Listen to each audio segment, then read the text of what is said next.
सांगितलं आज प्रायोरिटीनं घेतली आहे। आम्हाला राज्याचे अर्थमंत्री म्हणून देवेंद्र फडणवीस आहेत। मुख्यमंत्री ते जरी असले तरी ते अर्थमंत्री आहेत आणि विरोधी पक्षाचे भाषण होत असताना मी इथं तासनतास 3-3 दिवस बसलेलो आहे। अर्थमंत्री इथं बसले तर या माझं सोडून द्या, सत्तारूढ आपणही होता, सत्तारूढ पक्षाचे किंवा विरोधी पक्षाचे आमदार बोलतात त्यावेळी त्याच्यावर नोटिंग करून त्याच्यावर कारवाई करायचो आम्ही, विरोधी पक्षाचा सदस्य असला तरी। आणि IAS ऑफिसर तर या सरकारला जुमानतच नाहीत। त्यामुळे सरकारचं नियंत्रणच ब्युरोक्रेसीवर राहिलेलं नाही किंवा ब्युरोक्रेसी स्वतःला फार शहाणी समजते आणि मुख्यमंत्री ते सहन करतात। का सहन करतात याची चौकशी करावी लागेल। माननीय अध्यक्षांनी आता सांगितलं की सभागृह सक्षम आहे, हे तर 50 वर्ष आहे सक्षम सभागृह, पण तुम्ही काय करणार याची ॲक्शन खरं म्हणजे आज त्यांनी निर्णय द्यायला पाहिजे होता की आज जे हजर आहेत प्रत्येक वेळेला सक्षम आहे, आम्ही सक्षम आहे, आम्हाला माहिती आहे आम्ही किती सक्षम आहे, पण ॲक्शन घेणारे अध्यक्षांचे आदेश हे निर्गमित झाले असते तर अधिक आम्हाला आनंद झाला असता। असो, अध्यक्ष महोदय, भाषणाची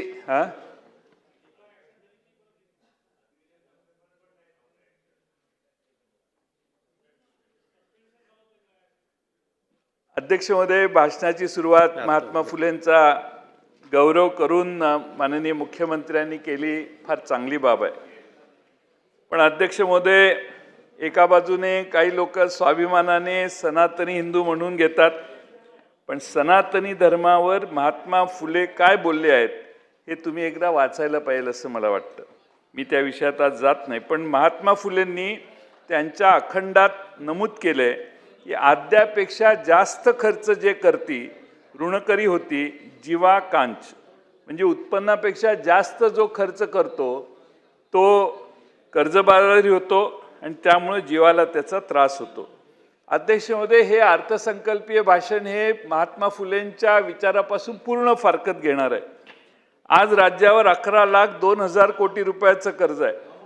अध्यक्ष महोदय, कर्जावर शासन 70,000 कोटी रुपये व्याज देणार आहे, म्हणजे दिवसाला 192 कोटी रुपये, प्रति तासाला 8 कोटी रुपये, प्रति मिनिटाला आपण 13,31,000 रुपये व्याजासाठी देतोय। मुख्यमंत्र्यांनी परवा भाषण अर्थसंकल्पाचं समजा 1.5 तास केलं तर या कालावधीमध्ये आपण सरकारने 12 कोटी रुपयाचं व्याज भरलं। मी हे यासाठी सांगतोय अध्यक्ष महोदय की प्रचंड कर्जात आपण हळूहळू जातोय आणि त्यामुळे अध्यक्ष महोदय फार विशेष महत्त्व आहे की महात्मा फुलेंचा उल्लेख त्यांनी केला। महात्मा फुलेंचं लेखन आणि कार्य फार व्यापक होतं, सर्व क्षेत्रात होतं। त्यांचा शेतकऱ्यांचा आसूड हा जो ग्रंथ आहे त्यामध्ये त्यांनी लिहिलेलं आहे सुरुवातीलाच, विद्येविना मती गेली, मती विना नीती गेली, नीती विना गती गेली, गती विना वित्त गेले, वित्त विना शूद्र खचले, इतके अनर्थ एका अविद्येने केले। म्हणजे अध्यक्ष महोदय, सर्वांचं मूळ हे अविद्या आहे आणि अविद्या दूर करण्यासाठी तुम्ही अर्थसंकल्पात काय केलं? एकीकडे पैसे वाचवण्यासाठी दुर्गम भागातल्या कमी पटसंख्येच्या मराठी शाळा बंद करायचा कार्यक्रम चालू आहे आणि दुसरीकडे मागणी नसताना रस्त्यांसाठी भरमसाठ कर्ज काढून आपण रस्ते करायला लागलेलो आहे। अध्यक्ष महोदय, दुसऱ्या दिवशी वर्तमानपत्र वाचली, अर्थसंकल्प मांडल्यावर 2च प्रमुख बातम्या, एक म्हणजे कर्जमाफी शेतकऱ्याला आणि दुसरे पायाभूत सुविधा, म्हणजे इन्फ्रास्ट्रक्चर आणि कर्जमाफी हे 2च मुद्दे वर्तमानपत्रांनी त्याची नोंद घेतली अध्यक्ष महोदय। पण अध्यक्ष महोदय, ह्या दोन्ही बाबी खोट्या आहेत, फसव्या आहेत, खोट्या म्हणणार नाही पण फसव्या आहेत। अध्यक्ष महोदय, घोषणा काय होती माननीय मुख्यमंत्री महोदयांनी केलेली? तुमचा सातबारा शेतकऱ्यांचा करू कोरा कोरा कोरा, 3 वेळा कोरा कोरा कोरा असं घोषणा माननीय मुख्यमंत्री महोदयांनी निवडणुकीच्या आधी केलेली। आता कर्जातून पूर्णपणाने मुक्त करायचे असा त्याचा अर्थ होतो अध्यक्ष महोदय. पण अध्यक्ष महोदय, मुख्यमंत्र्यांनी 2 लाख रुपयापर्यंतच कर्ज माफ केलं. मग 2019 साली अध्यक्ष महोदय आमच्या महाविकास आघाडीच्या सरकारने उद्धव ठाकरेंच्या मुख्यमंत्री पदाच्या नेतृत्वाखाली पहिला निर्णय घेतला आम्ही कर्जमाफीचा. आणि अध्यक्ष महोदय 2 लाखाची आम्ही तेव्हा कर्जमाफी दिली. बस 7 वर्षांनी पुन्हा आपण तिथंच आहोत. राज्यावरचा 4 लाख कोटीचा कर्जाचा बोजा 11 लाख कोटीवर गेला. पण अध्यक्ष महोदय कर्जमाफीमध्ये काही वाढ झाली नाही. अध्यक्ष महोदय, सगळ्यांना महागाई आहे, तर आमच्या महाराष्ट्रातल्या शेतकऱ्यांना कर्ज महागाई नाही का? आणि म्हणून अध्यक्ष महोदय मला वाटत होतं, आशा होती की गेला बाजार 5 लाख रुपयापर्यंत तरी कर्जमाफी सरकार करेल. अध्यक्ष महोदय 2 लाख रुपये भरले, 8 लाखाचं कर्ज आहे, 6 लाखाचं काय, 5 लाखाचं कर्ज झालं तर विदर्भात फार मोठा सावरकरजी फायदा झाला असता सगळ्यांना. पण 5 लाखाचं कर्ज, आता महागाई एवढी वाढली, खताचे दर एवढे वाढले, कर्जच तेवढं काढावं लागतंय. आणि त्यामुळे अध्यक्ष महोदय आपण शेतकऱ्याला कशी मदत करणार ही भूमिका ठेवली पाहिजे. आता नवीन एक सर्व सहकारी बँकांच्याकडून 9 मार्च 26 पर्यंत नियमित कर्ज भरवणाऱ्या शेतकऱ्यांची माहिती मागवण्यात आलेली. अध्यक्ष महोदय, शेतकरी आता मुश्रीफ साहेब इथं बँक चालवतात. 31 मार्चला आपण सगळे पैसे परत फेडतो, झिरो करतो कर्ज. त्यामुळे रेग्युलर कर्जदारांना देखील छाट मारायचा कार्यक्रम दिसतोय. त्यामुळे 9 मार्चला का, तुम्ही 31 मार्च पर्यंत जे कर्ज भरतील त्यांची 1 एप्रिलला यादी मागा. तुम्ही 9 मार्चलाच यादी मागायला लागलेला आहात. आणि त्यामुळे अध्यक्ष महोदय माझी विनंती आहे की सभागृहातल्या सगळ्या सदस्यांच्या लक्षात आणून देतो की 2014 पासून केंद्र शासनाने भारतातल्या उद्योगपतींचे 16 लाख कोटी रुपयाचं कर्ज माफ केलेलं आहे. देशावरचा कर्जाचा बोजा 27 पर्यंत 214 लाख कोटी होण्याचा अंदाज आहे. म्हणजे आपला GDP देशाचा आहे ना, त्याच्या 56% आता कर्ज होणार आहे. परंतु शेतकऱ्यांच्याकडं मदत करायची म्हटली की पैशाची चणचण आम्हाला दिसते. उद्योगपतींचे 16 लाख कोटी रुपये देशात कर्जमाफ झाली, पण भारतातल्या आणि महाराष्ट्रातल्या शेतकऱ्याची कर्जमाफी करायला आपली इच्छा होत नाही. ही मानसिकता समाजाच्या समोर आपण सतत वारंवार तुमच्याकडून येते आहे. पैशाची कमतरता नाही अध्यक्ष महोदय, विचारांची कमतरता आहे असं मला वाटतं. कारण शेतकरी काय बॉन्ड ट्रस्टमध्ये पक्षनिधी काय देत नाही, त्यामुळे त्याचा काय वर वशिला लागत नाही, त्यामुळे त्याचं कर्ज माफ होण्याचा काही प्रसंगच येत नाही. अध्यक्ष महोदय, बजेटमध्ये सांगितलेलं आहे मुख्यमंत्र्यांनी कृषी GDP हा 55 अब्ज डॉलर वरून 47 सालापर्यंत 500 अब्ज डॉलर वर आम्ही नेणार. 55 अब्ज डॉलर म्हणजे 4.5 लाख कोटी आणि 500 अब्ज डॉलर म्हणजे 45 लाख कोटी रुपये. अध्यक्ष महोदय, मग हा कसा नेणार? त्याला काय पुढचे ॲक्शन काय? पुढच्या अध्यक्ष महोदय कृषी विकासाचा दर पुढची सलग 21 वर्ष मी कॅल्क्युलेट केलं, 21 वर्ष 10 ते 11% जर राहिला कृषी विकासाचा दर, तरच अध्यक्ष महोदय आपण या 500 अब्ज डॉलर पर्यंत पोहोचू. पण आज दर काय आहे कृषी विकासाचा? 3.4%. अध्यक्ष महोदय, म्हणजे आपण 3.4 वर आहे आणि इनडायरेक्टली आपण देशात महाराष्ट्रात सांगतोय की आपला कृषी विकासाचा दर आम्ही 10 ते 11% करू. अनेक उपाययोजना आहेत आणि उत्पादकता वाढवावी लागेल, बाकीचे ते वेळ घेत नाही मी आपला. पण अध्यक्ष महोदय, सर्वात महत्त्वाचं म्हणजे भारत अमेरिका करार जर जो केलाय तो जर रद्द झाला नाही तर या सगळ्यासाठी अमेरिकेची परवानगी लागेल. अध्यक्ष महोदय, माननीय मुख्यमंत्र्यांच्या शब्दात सांगायचं म्हटलं तर 55 अब्ज डॉलरवरून 500 अब्ज डॉलर GDP कृषीचा नेण्याचं उद्दिष्ट आम्ही ठेवले. 10-15 पिकांसाठी एकात्मिक मूल्य साखळी होईल, बाकीच्या सगळे सांगितले त्यांनी, काय हरकत नाही. पण ते पुढं असं म्हणतात की याचा अर्थ असा पण होतो की आपण आपली कृषी बाजारपेठ परकीय देशांसाठी खुली करतोय. म्हणजे आपली स्पर्धा आता अमेरिका, युरोप, चीन या प्रगत देशासोबत होणार आहे. जर आपण आपली कृषी बाजारपेठ परकीय देशांसाठी खुली करणार असू तर तर याचा अर्थ काय, इनडायरेक्टली आपण भारत अमेरिकेचा जो करार केलेला आहे तोही आपण त्याचं इनडायरेक्टली समर्थन करतोय असा त्याचा अर्थ होतो. कारण अमेरिकेवर आपला करार आहे, आपण इथनं भाजी पाठवली तर ते 18% लावणार आणि त्यांनी इकडं सोयाबीन पाठवलं तर ते 0% दराने आत येणार. आणि म्हणून अध्यक्ष महोदय, आता भारतातला 2-1.5 एकराचा शेतकरी, महाराष्ट्रातला शेतकरी याची युरोपच्या शेतकऱ्याबरोबर स्पर्धा, ब्राझीलच्या शेतकऱ्यावर स्पर्धा, तिकडे अमेरिकेच्या शेतकऱ्याबरोबर स्पर्धा. अध्यक्ष महोदय, आमचा शेतकरी टिकणार कसा? त्याला सुविधा नाहीत, काय नाहीत. आणि मग सुविधा द्यायच्या होत्या तर बजेटमध्ये काय उल्लेख आहे? त्याचा कुठलाही उल्लेख अध्यक्ष महोदय नाही आहे. हे मी आपल्याला नम्रपणाने नमूद करू शकतो. अध्यक्ष महोदय, मुख्यमंत्री भाषणात परत म्हणतात की 2047 पर्यंत नागरी लोकसंख्या 70% होणार आहे. अध्यक्ष महोदय, जर 70% नागरी लोकसंख्या होणार असेल तर शहरातली माणसं शेतात जाऊन काम करणार का, कसं काय, याचाही साधारण अंदाज आपण भविष्याकडे घेताना केला पाहिजे. अध्यक्ष महोदय, शेवटी जो बोले जैसा चाले त्याची वंदावी पावले, पण सरकार मात्र आपण बोलतोय त्याच्या वेगळी कृती करते. मी 2च उदाहरणं देतो. मुख्यमंत्री मत्स्य संपदा योजना राबवून प्रतिवर्षी 1240 कोटी रुपये देण्यात येतील असे भाषणात सांगण्यात आले. परंतु मत्स्य व्यवसाय विभागाचा यावर्षीचा नियतोय 249 कोटी रुपयेच आहे. म्हणजे 1240 कोटी रुपये देतो म्हणतायत, पण बजेटमध्ये व्हाईट बुकमध्ये काय 249 कोटी आहे. GR 9 तारखेला इश्यू झालाय. त्या GR मध्ये जिल्हा योजनेतनं एवढे घेणार, राज्याकडून एवढे देणार, या सगळ्यांचे एवढे छोटा GR 9 तारखेचा वाचा आपण.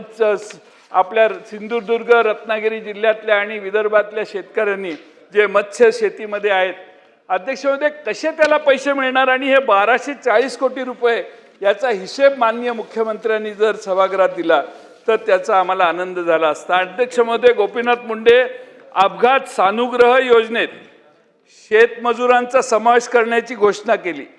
आम्हाला आनंद वाटला की बाबा झालंय, म्हणजे बरं झालं. पण अध्यक्ष महोदय, याचा अर्थ काय, तर योजनेत लाभार्थी वाढले. आता लाभार्थी वाढल्यावर तरतूद वाढली पाहिजे की नाही? झालं उलट. अध्यक्ष महोदय, मागच्या वर्षीचा सुधारित अंदाज म्हणजे रिवाइज बजेट होतं, एस्टिमेट हे 140 कोटी, 140 कोटी आपण मागच्या वर्षी खर्च केले. आता बजेटमध्ये 120 कोटी रुपये दिले. तुम्ही लाभार्थी वाढवले आणि प्रोव्हिजन कमी केली. अध्यक्ष महोदय, खरं म्हणजे एवढंच नाही, फळ पीक योजना, प्रधानमंत्री पीक विमा योजना, नारळ पीक विमा योजना, कृषी सिंचन योजना, नमो शेतकरी महासन्मान योजना, अशा जवळपास सर्व कृषी विभागाच्या योजनांवर तरतुदी कमी करण्यात आलेल्या आहेत.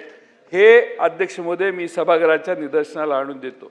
आता दुग्ध विकासाचा विषय, दुग्ध विकास विभागाचा नियतोय किती असावा? आमचे कोरे साहेब दूध विकासात फार तरबेज आहेत.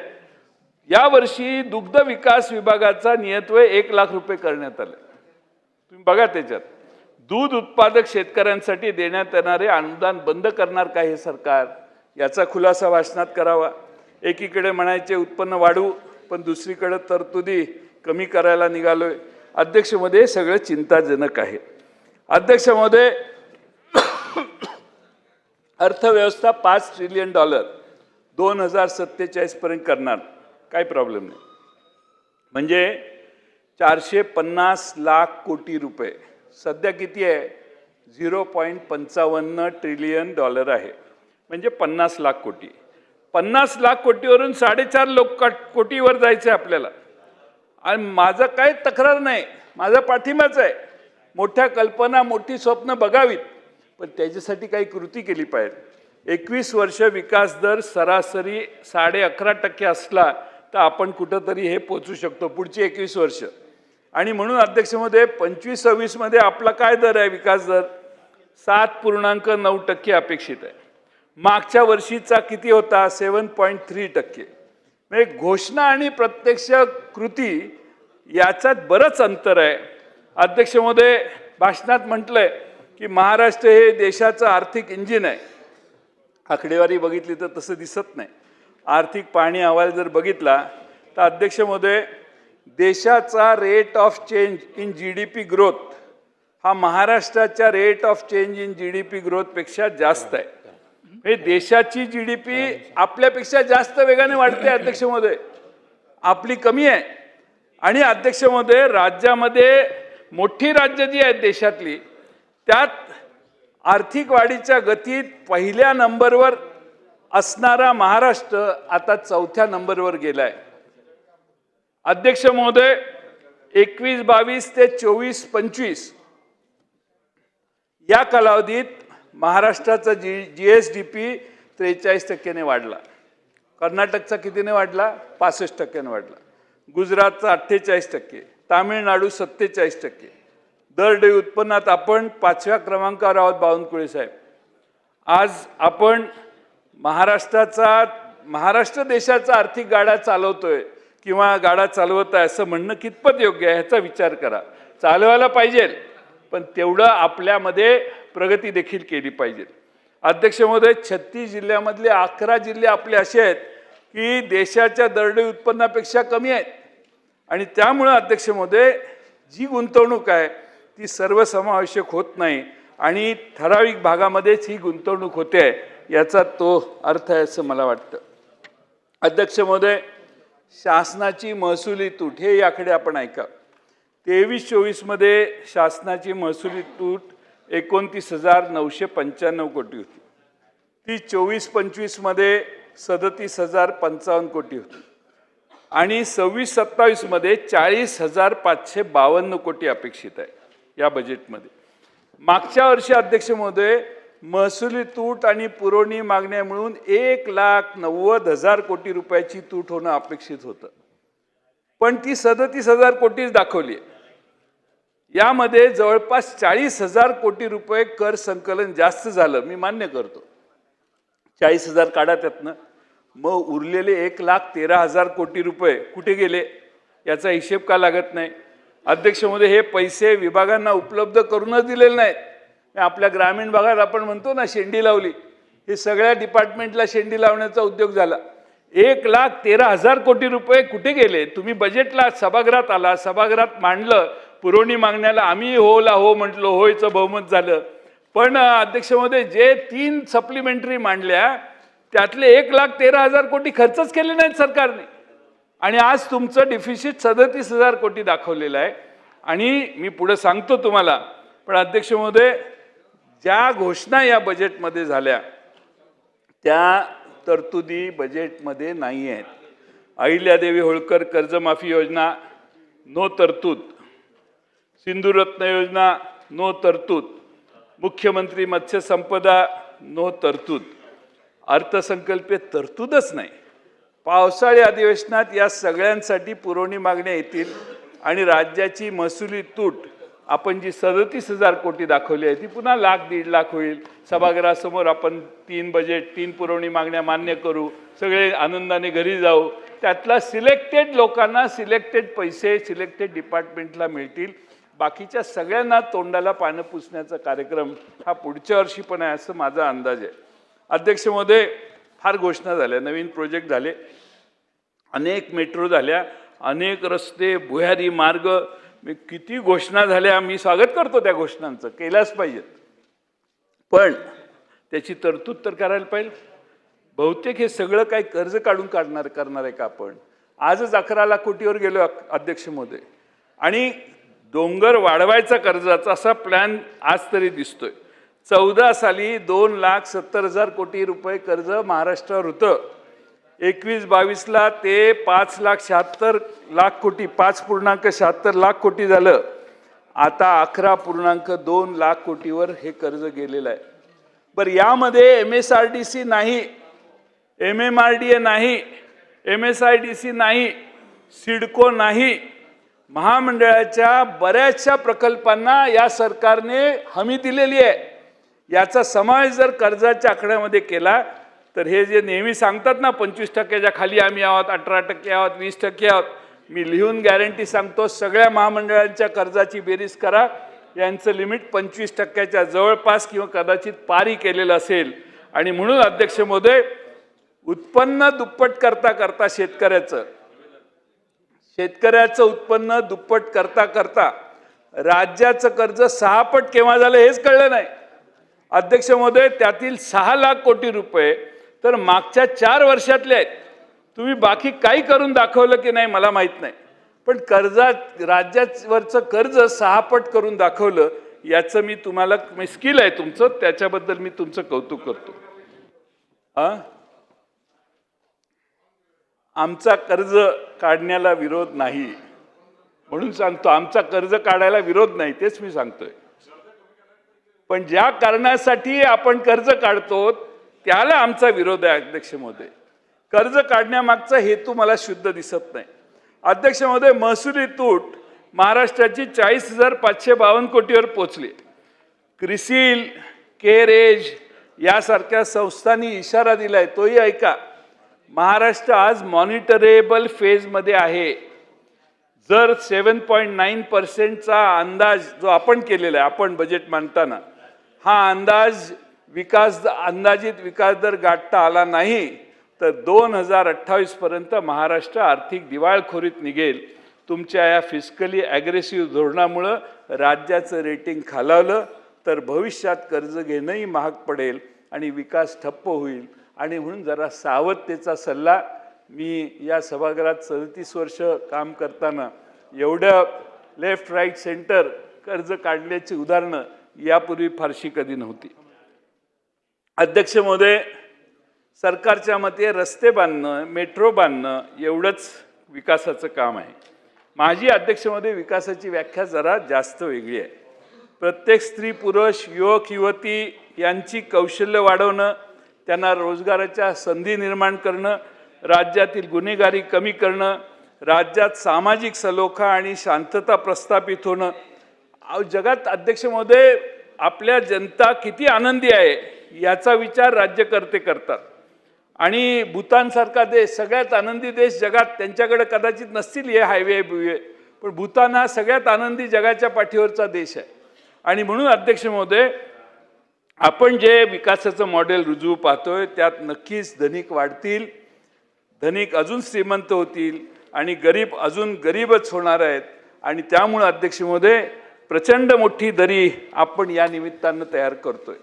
अध्यक्ष महोदय, मी या ठिकाणी या मुद्दामून आपणाला सांगेन. अध्यक्ष महोदय, राज्याची ग्रोथ जी आहे पूर्णपणे सेवा क्षेत्रावर, सर्व्हिस सेक्टरवर आपण अवलंबून आहे. शाश्वत विकास करायचा असेल तर ही डिपेंडन्सी कमी केली पाहिजे. समोरच्या बाजूनं म्हणतील की नाही असं काही नाही आहे, पण मी एक रिसर्च पेपर घेऊन आलेलो आहे. एक कॉपी मी मुख्यमंत्र्यांनाही देईन. अमेरिकेमध्ये एक अँथ्रॉपिक नावाच्या संस्थेने एक रिसर्च केला आहे.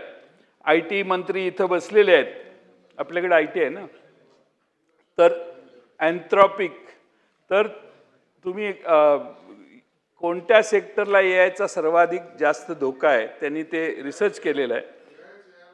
सर AIचा सर्वाधिक धोका, तर सर्वाधिक रिस्कवर हे कॉम्प्युटर इंजिनियर आहेत आणि फायनान्शियल ॲनालिस्ट आणि कस्टमर सर्व्हिस हे सेक्टर आहे.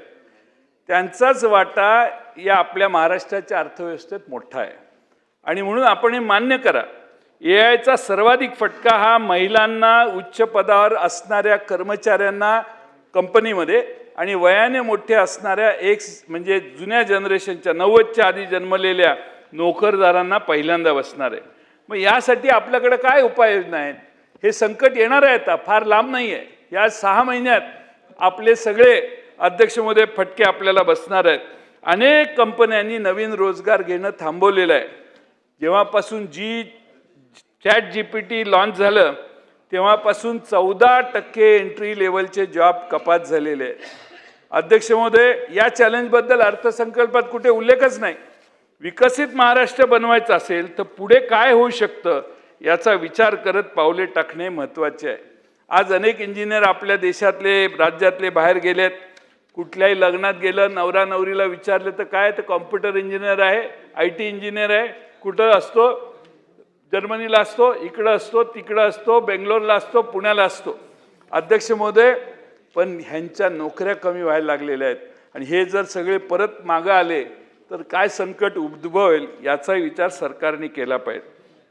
एका झटक्यात अध्यक्ष महोदय कोणती नोटीस न देता ॲमेझॉन प्राईम व्हिडिओ आपण बघतो ना टी व्हीवर, त्या ॲमेझॉन प्राईम व्हिडिओने परवा एका झटक्यात नोटीस न देता 2800 इंजिनियरना काढून टाकलं आणि त्यातले सगळे सिनियर लोकांना काढलं.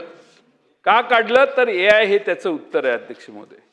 आणि म्हणून अध्यक्ष महोदय हे संकट येणार आहे, थोडंसं सरकारने गांभीर्याने घ्यावं. या अर्थसंकल्पात हा इश्यू ॲड्रेस केला असता तर आम्हाला आनंद झाला असता. अर्थसंकल्पात कर्ज घेण्यावर एवढा जास्त फोकस करण्यात आला आहे की सगळी कामे जागतिक बँक कर्ज, आशियाई बँक कर्ज, इथून कर्ज, तिथून कर्ज, पूर्ण इथूनच आपला कार्यक्रम पूर्ण दिसतोय करायचा. अध्यक्ष महोदय, सगळ्या निवडणुका डबल इंजिन, ट्रिपल इंजिन म्हणून काल परवा झालेल्या, तिसरं इंजिन तुमचं लावा, आमच्या वर 2 इंजिन आहेत सांगितल्यावर धडाधड लोकांनी जिल्हा परिषदा, नगरपालिका, महापालिका तिसऱ्या इंजिनाचं त्यांचं इंजिन जोडलं. अध्यक्ष महोदय, पण मेनच इंजिन फेल झालंय. पहिलं इंजिन आहे ना तेच फेल व्हायला लागलेलं आहे.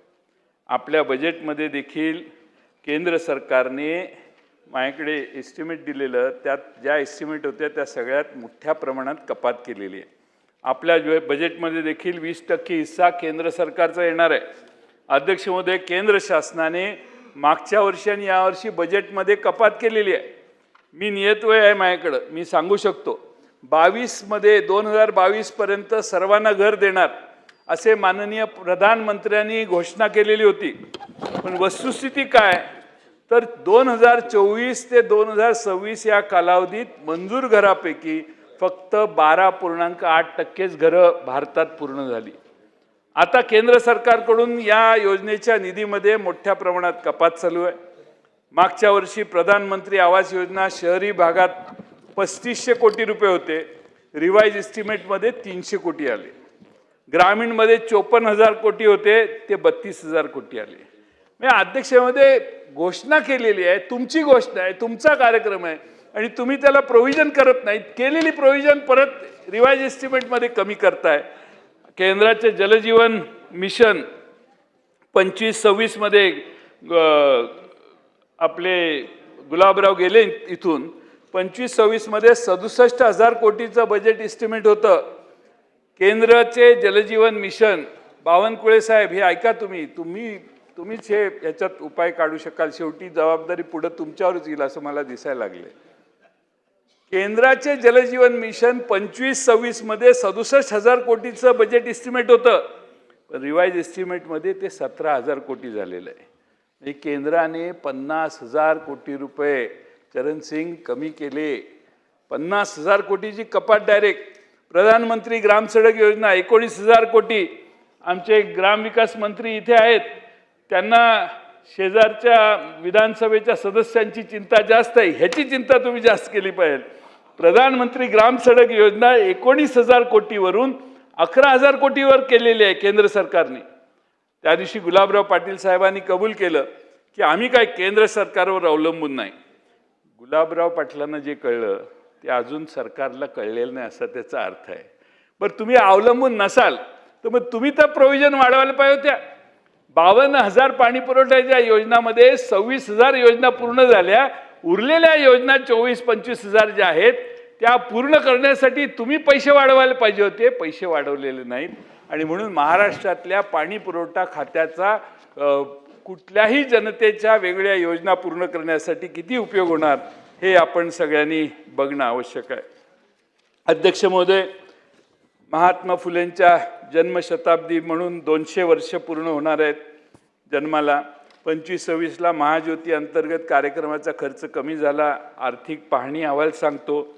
मग बाकीच्या सगळ्या प्रोव्हिजन्स म्हणजे UPSC कोचिंग किंवा MPSC कोचिंग त्याचेही खर्च कमी केले. मी त्या तपशिलात जाऊन वेळ घेत नाही. पण संत गाडगेबाबा यांचं 150वे जयंती वर्ष आहे. सरकारने काय केले, ऑलरेडी एक्झिस्टिंग स्कीम एक करण्यात सगळ्या योजना एकत्रित केल्या. आता सगळ्या योजना जर एकत्रित केल्या तर माझी एक सूचना आहे की महाराष्ट्रामध्ये नगरपालिका अ, ब, क या नगरपालिकांना घंटागाड्या कमी पडतात. त्यांना EV गाड्या, घंटागाड्या देण्याची व्यवस्था करावी. सरकारने एक योजना आणावी आणि जेवढी घरं असतील त्या शहरात तेवढं आपण गाड्या वाढवून दिल्या तर घंटा गाड्या वेळेवर जाऊन कचरा गावातनं बाहेर येईल आणि घनकचरा व्यवस्थापनासाठी देखील प्रत्येक शहरात काहीतरी अनुदान देऊन त्या योजना राबवण्याचा प्रयत्न करा. ईव्ही गाडी अध्यक्ष महोदय, खरं म्हणजे मी या ठिकाणी DPDCला सांगा, अध्यक्ष महोदय, बजेटमध्ये तिसरा स्तंभ आहे सर्वसमावेशक विकासाचा, पण सरकार हे इन्क्लुजन नाही करत, इन्क्लुझिव्ह ग्रोथ करत नाही आहे. सरकार एक्सक्लुझिव्ह ग्रोथ करतंय, म्हणजे एक्सक्लुजन करतंय. मागील वर्षी सोशल जस्टिस डिपार्टमेंटला 38,000 कोटी रुपये दिलेले होते. राज्यमंत्री अर्थ सोशल जस्टिस डिपार्टमेंटला 38,000 कोटी रुपये अलॉकेट केलेले, पण 50%च पैसे त्या डिपार्टमेंटने खर्च केले. आदिवासी विभागाची काय परिस्थिती? आदिवासी विभागात 29,638 कोटी रुपये दिलेले होते. 47 ते बघितल्यामुळेच मी हा कागद बाहेर काढला, ते जायच्या आधी बोलावं म्हणून. तर 47% निधी खर्च करण्यात आला नाही ना, 50ही पण गाठली नाही. काल ते किती तिघांनी आपल्या 50 केले तुमच्या क्रिकेटच्या मॅचमध्ये, ह्यांना 50 पर्यंतही पोचता आलं नाही. अध्यक्ष महोदय, खर्च करण्यात डिपार्टमेंट कमी पडत नाही, उईके कमी पडतात असं माझं म्हणणं नाही, मंत्री कमी पडतात असं नाही, सरकारच देत नाही पैसे, वित्त विभागानेच पैसे दिले नाहीत. मुळात आडातच नसेल तर पोऱ्यात कुठून येणार हा एक नवा प्रश्न आहे. आणि आदिवासी आणि दलित समाजाचे भले करण्यापेक्षा सरकारला केवळ आणि केवळ कर्ज काढून मोठे रस्ते पूल बांधण्यात इंटरेस्ट जास्त आहे, न मागितलेले रस्ते करण्यात जास्त इंटरेस्ट आहे. अध्यक्ष महोदय, खरं म्हणजे बरेच मुद्दे वगळून मी जरा वेगानं हे घेतोय. अध्यक्ष महोदय, आता इस्रोत आणि नासामध्ये मुलं न्यायची भाषणात मुख्यमंत्र्यांच्या भाषणात आहे. 2024चा असरचा रिपोर्ट बघितला का? 5वीमध्ये शिकणाऱ्या 60% मुलांना दुसरीचं वाचन करता येत नाही आणि 7वीमधल्या 75% विद्यार्थ्यांना दुसरी वर्गातील टेक्स्ट वाचता येतं. परवा लातूरच्या आमच्या अभिमन्यूंनी पवारांनी एक चांगली लक्षवेधी आणलेली होती. त्यांच्या लातूर जिल्ह्यात बसायला डेस्क नाहीत, खोल्या सरळ नाहीत, इमारती पडायला लागल्या आहेत, प्राथमिक शाळा. अध्यक्ष महोदय, मला हे यासाठी सांगतोय की आपला प्राधान्यक्रम चुकतोय, प्रायोरिटी चुकते असं मला वाटतं. रस्ते पाहिजेत का? तर यस पाहिजेत, पण काहीतरी प्रायोरिटाईज करायला पाहिजे. अध्यक्ष महोदय, काल कर्नाटक सरकारने 16 वर्षाखालील मुलांना सोशल मीडियाची बंदी घातली. आपल्या माझ्याकडे 16 आकडा आलाय, पण सावरकरांची माहिती माझ्यापेक्षा श्रेष्ठ असू शकते, त्यामुळे 13 धरा.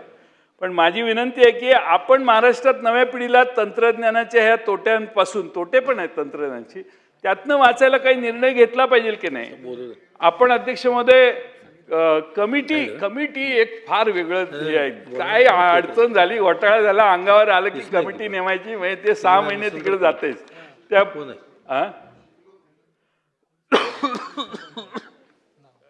शिकवणी अर्धवट झालेली आहे. आपले राज्य पुढे न्यायचं असेल तर माझी विनंती आहे की शिक्षणावर भर देणं आवश्यक आहे. अध्यक्ष महोदय, शिक्षण विभागातील काय काय कपात केलं हे तुम्हाला सांगतो. परदेशी शिष्यवृत्ती 40 कोटीवरून 15 कोटीवर करण्यात आली. उच्च शिक्षणाचं बजेट मागच्या वर्षापेक्षा 1,000 कोटीनं कमी केलं. राजर्षी शाहू महाराज शिष्यवृत्ती योजना 1800 कोटीवरून सरळ 322 कोटीवर आली. तांत्रिक शिक्षणाचा निधी 1600 कोटीवरून 300 कोटीवर आला. याचा अर्थ काय?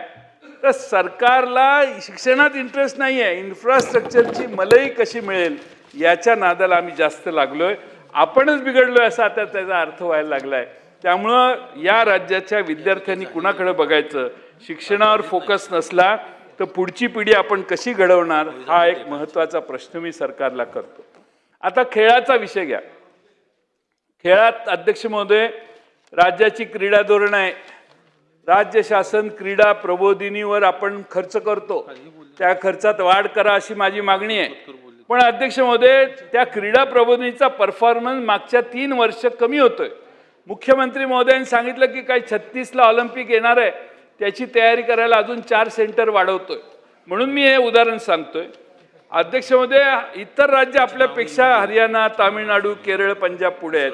काहीतरी आराखडा करा. पण मी तुम्हाला रिझल्ट सांगतो. रिझल्ट अध्यक्ष महोदय, 23-24 मध्ये इंटरनॅशनल लेवलवर क्रीडा प्रबोधिनीतून बाहेर आलेल्या मुलांनी गोल्ड 6 मिळवले 23-24ला, 24-25ला 1 आणि आता 25-26ला पण 1च. म्हणजे आपण 23-24 पेक्षा आपली अधोगती झाली. नॅशनल लेवलला जे मेडल मिळाले, मी गोल्डचं सांगतोय, बाकीचे पण सगळे अधोगतीच आहे. गोल्डमध्ये अध्यक्ष महोदय नॅशनल लेवलला 58चे 11 झाले, 11चे 4 झाले यावर्षी. स्टेट लेवलला 113चे 163 मध्ये वाढले, परत यावर्षी 54 झाले. अध्यक्ष महोदय, आपली अधोगती व्हायला लागलेली आहे आणि म्हणून या क्रीडा क्षेत्रामध्ये लक्ष घालण्याची गरज आहे. अध्यक्ष महोदय, आता हेल्थला प्रायोरिटी, करोना नंतर आपण नेहमीच हेल्थला प्रायोरिटी देत आलोय. मागच्या वर्षीच्या बजेट अलोकेशनमध्ये अध्यक्ष महोदय हेल्थ डिपार्टमेंटने फक्त 62% निधी खर्च केलेला आहे. 62%.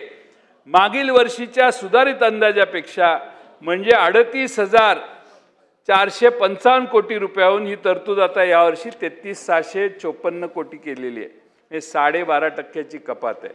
अध्यक्ष महोदय, ही हेल्थची तरतूद वाढायला पाहिजे का कमी व्हायला पाहिजे? हे उलटं सरकार चालू आहे. त्यामुळे हे आपण अध्यक्ष महोदय खरं म्हणजे गांभीर्याने ह्या प्रश्नाकडे बघितलं पाहिजे. मुख्यमंत्र्यांना वेळ नसेल, त्यांच्या सचिवांनी वगैरे हे आकडे त्यांच्या निदर्शनाला आणून दिले नसतील अशीच मी समजूत करून घ्यायचा प्रयत्न करतोय. पण अध्यक्ष महोदय, मी आपल्याला आणखीन एक मुद्दा सांगतो. आपण 16 कोटी पर्यटक, 47 आता 2047 21 वर्ष आम्ही जगणार की नाही आम्हाला माहित नाही. जगलो तर आनंदच आहे. पण अध्यक्ष महोदय, त्यावेळी 36 कोटीवर पर्यटक नेऊ म्हणतोय आपण. ठीक आहे, न्या, आपलं काय. माझी एकच विनंती आहे. बावनकुळे साहेब इथे आहेत, शेलार साहेब इथे आहेत, मुश्रीफ साहेब आहेत. की काशीचा मणिकर्णिका घाट आहे की नाही, तो तिथल्या सरकारने पाडला. आपल्या पुण्यश्लोक अहिल्यादेवी होळकरांचा तिथला असणारा छोटा पुतळा पाडला. सगळं उद्ध्वस्त केलं. बुलडोजर लावून, एक्सकॅव्हेटर लावून पाडलं. काशीला, तिकडं काशीला मागे. अध्यक्ष महोदय, पुण्यश्लोक अहिल्यादेवी, हो मी गेलोय त्या घाटावर. पुण्यश्लोक अहिल्यादेवी होळकर यांनी जीर्णोद्धार केलेली मंदिरं JCBनं तोडली जात आहेत. तोडकाम आम्ही पाहिले, देशात सगळ्यांनी पाहिले. अहिल्यादेवी होळकर पुण्यश्लोक यांचा पुतळा तुटून पडला आहे. गणपतीची मूर्ती तोडली गेलेली आहे. पुण्यश्लोक अहिल्यादेवी होळकर या उभ्या महाराष्ट्राचं प्रेरणास्थान आहे. त्यांच्या पुतळ्याची झालेली विटंबना आम्ही कशी सहन करायची? ज्या ठिकाणी स्वतः पुण्यश्लोक अहिल्यादेवी होळकरांनी जाऊन मणिकर्णिका घाटाचं बांधकाम करून घेतलं, त्या पुण्यश्लोक अहिल्यादेवींच्या पदस्पर्शाने पुनीत झालेला घाट या लोकांनी पाडला. सरकार काय करणार आहे? माझी सरकारला विनंती आहे, अध्यक्ष महोदय, ते सगळं होतं तसं रिस्टोर करा. ते योगी ना, ते अध्यक्ष मुख्यमंत्री कोण, योगी आदित्यनाथ. तर ते योगी आदित्यनाथांना मुख्यमंत्र्यांनी संपर्क करावा आणि ते पुन्हा बांधकाम करून घ्यावं. त्यांना जर परवडत नसेल त्यांना तर आपण पैसे द्यावेत आणि मणिकर्णिका घाटाची पुन्हा जसं पूर्वी होतं तसंच करून देण्याची जबाबदारी सरकारनं घ्यावी आणि त्याला काहीतरी टाईमलाईन पाहिजे. अध्यक्ष महोदय, मी आपणाला विनंती करतो की CM साहेबांनी भाषणात सांगितलं की ज्योतिर्लिंग आराखड्यासाठी 5 वरिष्ठ अधिकारी नेमले. परळी ज्योतिर्लिंग विकास आराखड्याला मागच्या वर्षी 7 कोटीची तरतूद केली होती, ती यावर्षी 0 केलेली आहे. अध्यक्ष महोदय, आता काय म्हणायचं? एकाच देवस्थानाला पैसे मिळतात आणि त्या देवस्थानाला मला अजूनही बावनकुळे साहेबांनी नेऊन दिलेलं नाही, दर्शनाला घेऊन गेलेलं नाही. जगदंबा देवस्थान कोराडी या मंदिराला प्रत्येक बजेटमध्ये आणि पुरवणी मागण्यांमध्ये पैसे देण्यात आलेले आहेत. देवस्थानावर शासनाचं नेहमीच लक्ष आहे, आमची तक्रार नाही. माझा पाठिंबा आहे, नाही माझा पाठिंबा आहे ना, मी विरोध नाही करत. पण दुसऱ्यांची कुलदेवता आहेत ना, तुम्हालाच कुलदेवता आहे, आम्हाला नाही का? आमच्याकडे पण माझा पाठिंबा आहे. मी आता नाना भाऊ आणि तुम्ही, हो मी दिलंच ना, मी काय नाही म्हणतो का, द्यायलाच पाहिजे, अजून द्या. मी मुख्यमंत्र्यांना मागणी करतो की तुम्ही बावनकुळे साहेब म्हणतील तेवढे पैसे द्या, पण आपण बाकीचे पण बघा. पण माझा तुमच्या याला विरोध नाही बावनकुळे साहेब, माझा पूर्ण पाठिंबा आहे. तुम्ही तो पर्सनल घेऊ नका आणि दुसऱ्यांनाही दिलं पाहिजे. मी बघा, तुम्ही विरोधी पक्षात असताना मला मागितलं की मी पैसे द्यायचो. आता आम्ही इकडं गेलो मागायला, डायरेक्ट सांगितलं जायचं विरोधी पक्षाला 1 रुपया देणार नाही. पण मी इथे अनेक मतदारसंघ दाखवेन की जिथे भारतीय जनता पक्ष, खडसे साहेब हे तर विनियोजन विधेयक मांडायचे, विनियोजन विधेयकावर हे बोलायचे, देवेंद्र फडणवीस साहेब बोलायचे आणि मला वाटतं मुनगंटीवार बोलायचे. इथेच तिथूनच मी उत्तर द्यायचो आणि सगळ्यांच्या प्रोव्हिजन त्यांना करून द्यायचो. शेवटी या सभागृहात मांडलेले विचार हे श्रेष्ठ आहेत. ठीक आहे, लाडक्या बहिणीची योजनेची तरतूद 38,000 कोटीवरून यावर्षी 26,500 कोटीवर आणली आहे. म्हणजे अध्यक्ष महोदय 11,808 कोटी रुपये 31% कपात केलेली आहे. म्हणजे 1,500 रुपयाचं 2,100 रुपये करायचं सोडून तुम्ही पुरवणी मागण्याचा जे फिक्स खर्च आहेत 100% येणार आहेत ते दाखवा ना. मला तोच मुद्दा मांडायचा आहे की तुमचं जे 37,000 कोटीचं डेफिसिट आहे हे खोटं आहे, फसवा आहे. महाराष्ट्राला तुम्ही फसवण्यासाठी हे 37,000 कोटी करण्यासाठी हे 11,000 कोटी रुपये तुम्ही बाजूला ठेवलेले आहेत. अध्यक्ष महोदय, मी बऱ्याच या निमित्ताने सांगेन की देवेंद्रजी विरोधी पक्षात असताना असा एक प्रस्ताव त्यांनी मांडला होता की अर्थसंकल्पातील कोणत्या घोषणा पूर्ण झाल्या याची एक वेगळी पुस्तिका काढायला हवी आणि ती सुद्धा अर्थसंकल्पाच्या सोबतच द्यायला हवी. माझं मत आहे की देवेंद्रजींनी काही वर्षापूर्वी आमचं सरकार असताना जी सूचना केली त्याचा अवलंब देवेंद्रजी आता मुख्यमंत्री झाले आहेत त्यांनी करावा. हे बजेट पूर्ण, हे अर्थसंकल्पीय अधिवेशन पूर्ण व्हायच्या आधी त्यांनी आता ह्यावर्षी छोटी पुस्तिका काढावी. कुठले प्रकल्प पूर्ण केले आहेत, कुठले किती टक्के झाले आहेत आणि कुठले बजेटमध्ये आहेत पण 1 रुपया दिलेला नाही, याचा एक गोषवारा म्हणजे सगळ्या विधानसभेच्या सदस्यांना कळेल की आपल्याला कुठे कुठे शेंडी लावण्यात आलेली आहे. ही शेंडी फार महत्त्वाची आहे आणि त्यासाठी त्यांनी ते सांगावं अशी माझी विनंती आहे. अध्यक्ष महोदय, निवडणुकीच्या पूर्वी इतकी महामंडळ यांनी जाहीर केली, एवढी महामंडळं, कंपन्या, मंडळं एवढी केली, महाराष्ट्रातला एकही लहान मोठा समाज राहिला नाही त्या नावाने महामंडळ काढली नाही. पैसा एकही नाही दिला, 1 रुपया पैसे नाही दिले. घोषणा केली, सगळे लहान लहान मायक्रो मायनॉरिटी सगळ्या त्यांना आनंद वाटला की सरकारने, अरे हे ह्यांचं सरकार करत नव्हतं पण हे आम्हाला माणसं म्हणायचे तुम्ही नाही केलं ह्यांनी केलं. बरं म्हटलं, आता तुम्ही केलं तर काय केलं, तर नावं बजेटमध्ये घोषित केली.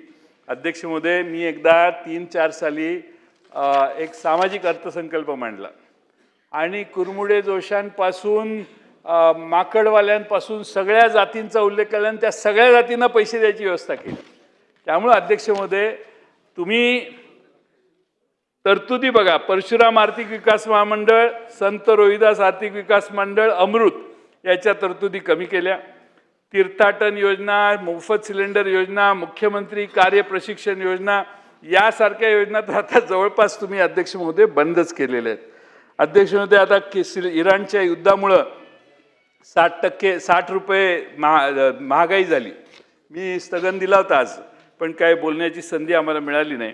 अध्यक्ष महोदय, आता आमच्या भगिनींनी जर तुम्ही व्यवस्थित मोफत सिलेंडर योजना दिली तर त्याचे भगिनींना आमच्या लाभ होईल आणि त्यामुळे युद्धामुळे अजून महागाई वाढण्याची शक्यता आहे आणि मध्यमवर्गीय कमी उत्पन्नाच्या गटांचं सगळं संसाराचं गणित कोलमडण्याची शक्यता आहे.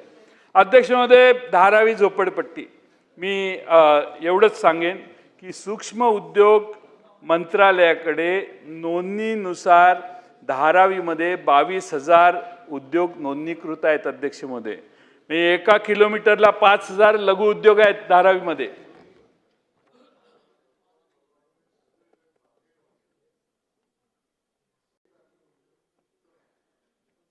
लघु उद्योगांच्या साठी धारावी ही देशातील क्रमांक 1 ची घोषित न झालेली MIDC आहे. धारावीचा पुनर्विकास करताना हे छोटे छोटे उद्योग नष्ट होणार नाहीत याची सरकारने काळजी घ्या. आपण लागलोय मागं स्टार्टअपच्या, आणि इकडे आपले छोटे छोटे गरिबांनी स्वकष्टाने उभे केलेले व्यवसाय जर बंद पडले तर बेकारीची संख्या वाढेल. आता 300 कोटी वृक्ष लागवड जाहीर केले. एका झाडाला 10 स्क्वेअर फूट, बावनकुळे साहेब, एक 10 स्क्वेअर फूट धरू, 300 कोटी गुणिले 10 स्क्वेअर फूट गुणाकार करा. संध्याकाळपर्यंत सांगा, आपल्या सचिवांना बसवा, किती क्षेत्रफळ लागणार बघा, आणि त्या 10 जाऊ दे 5 स्क्वेअर फूट धरा, आणि किती जागा लागणार आहे याचा विचार करा. मला वाटतं सुधीर भाऊ आता नाही आहेत, पण सुधीर भाऊ चांगलं 100 कोटी झाडं लावायचं त्यांनी हातात घेतलेलं. आता सुधीर भाऊंना मागं टाकण्यासाठी हे 100च्या ऐवजी 300 कोटीची घोषणा झाली आहे का काय हे अजून मला माहीत नाही. अध्यक्ष महोदय, मी शिवसेना, एकनाथ शिंदे साहेबांचा पक्ष आणि राष्ट्रवादी काँग्रेस, हे मुश्रीफ साहेब गेले काय, यांना जरा सल्ला देण्याचा सूचना करतो. सल्ला द्यायचा माझा अधिकार नाही. अध्यक्ष महोदय, ह्या बजेटमध्ये भारतीय जनता पक्षाकडे जी डिपार्टमेंट आहेत त्यांना 58.86% पैसे आहेत, आणि शिवसेनेला 22.16%, 14%, आणि आमच्या राष्ट्रवादीला 19.20%. म्हणजे कुठेही गेले तर ती आमचीच ना. 100% तिघे आहात, पण 58%, 58.86% हे भारतीय जनता पक्षाच्या मंत्र्यांच्या खात्यांना आहेत. 22.14% शिंदे साहेबांच्या शिवसेनेच्या मंत्र्यांना आहेत, आणि राष्ट्रवादी काँग्रेस पक्षाच्या खात्यांना 40,154 कोटी, म्हणजे 19.33. म्हणजे ह्या दोघांना मिळून 41%, निम्मे निम्मे मंत्री आहेत ह्या दोघांचे, आणि तुम्हाला 58%. मी आमच्या एकनाथ शिंदे साहेबांना आणि आमच्या वहिनींना सूचना, एक शेर सांगतो हिंदीतला. परखना मत, परखने में कोई अपना नहीं रहता. परखना मत, परखने में कोई अपना नहीं रहता. किसी भी आईने में देर तक चेहरा नहीं रहता. बड़े लोगों से मिलने में हमेशा फासला रखना. बड़े लोगों से मिलने में हमेशा फासला रखना. जहाँ दरिया समंदर से मिला वो दरिया नहीं रहता.